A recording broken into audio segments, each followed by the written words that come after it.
Welcome back to Star Aspect Designs. Today we are looking at a house that we've seen before. This is a 3-bedroom classic bungalow.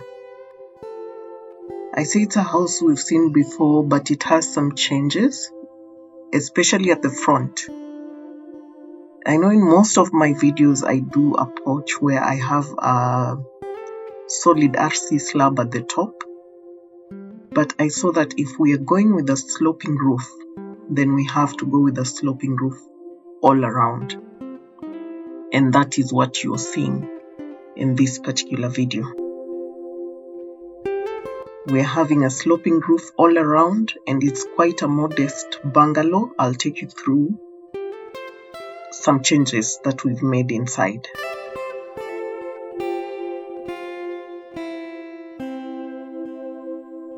I hope you can be able to tell which particular house this is. It's quite a recent video. And this was inspired by a client, so I must say thank you out there. You actually improve some of my designs. So this here is a plan. It is a total of 170 square meters.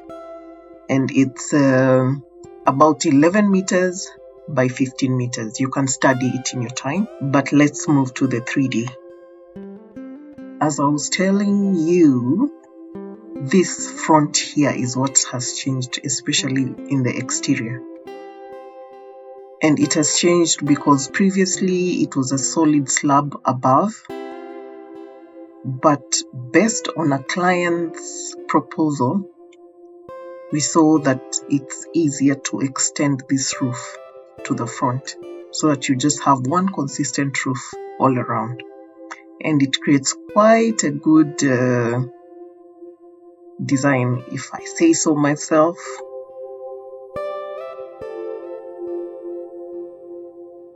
So it is quite the classic, the traditional bungalow.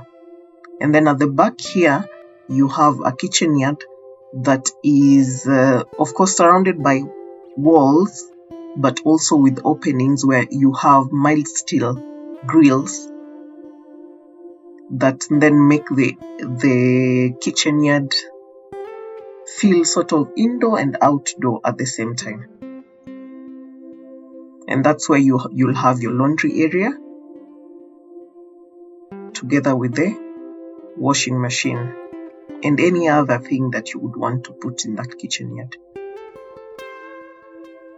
So the rest of the house remains the same.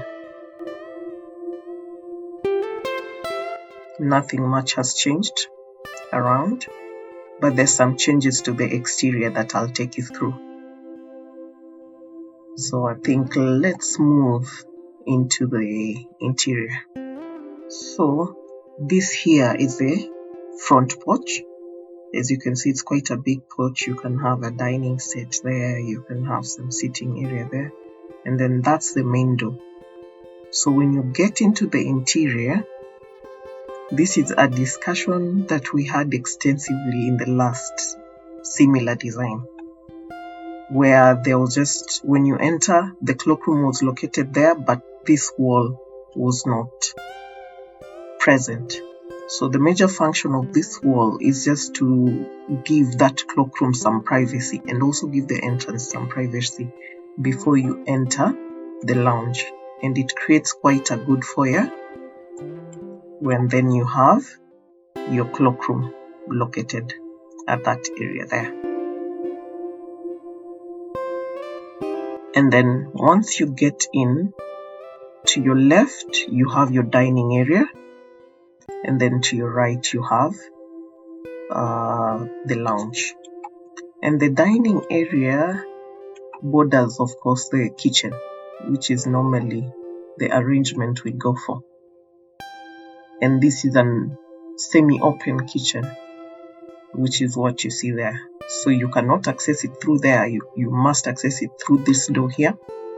But it's open such that you can pass food, you can beat stories, if you know what I mean. That's the essence of that particular design. And then at the kitchen, there is a slight change where now the kitchen yard is part of the house. I mean, part of the area covered by the roof, so that your laundry area is enclosed while at the same time being in that indoor-outdoor environment. Then you have your pantry there that is lit up by this window, which is now adjacent to the kitchen yard. And since the kitchen yard is open, semi-open, then it will get proper ventilation for your pantry. And of course, the kitchen now, the arrangement changes, but the design principle remains the same. So you have your cooker there, you have your sink there, and then you have your fridge here. So let's see how that looks.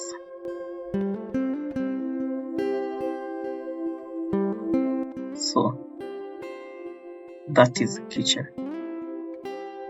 It mostly focuses on this L shape right here. When you look at it with this triangular section, then you might think it's a very small kitchen, but based on that L shape, it's actually quite some amount of storage space. So in terms of this design, that is the area that changed.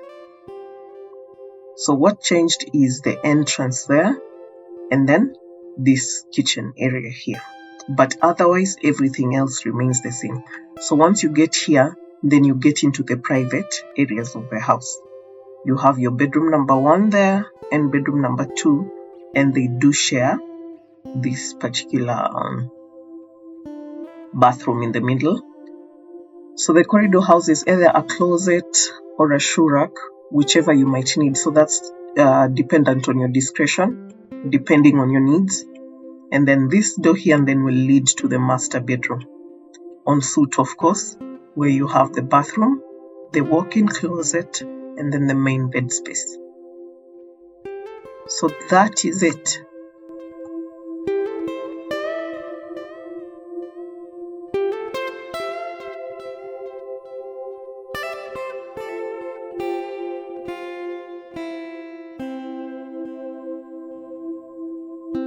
So that's the house in totality.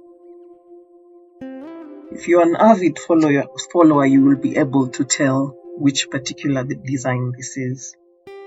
And as I said, the changes are not that major, but they actually make a big difference in terms of the flow and in terms of privacy needs, in terms of storage needs. So it's a great improvement from the previous design.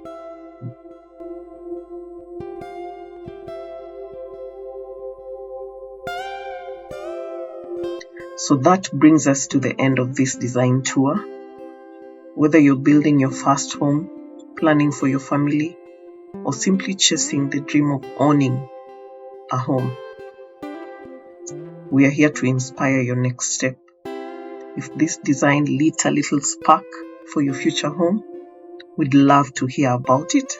Drop a comment down below and tell us what stood out, what inspired you, and also what you would change about the design. As we always say, we are open to your opinions. And as you can see, your opinions actually matter because they improve the designs. So thanks for watching.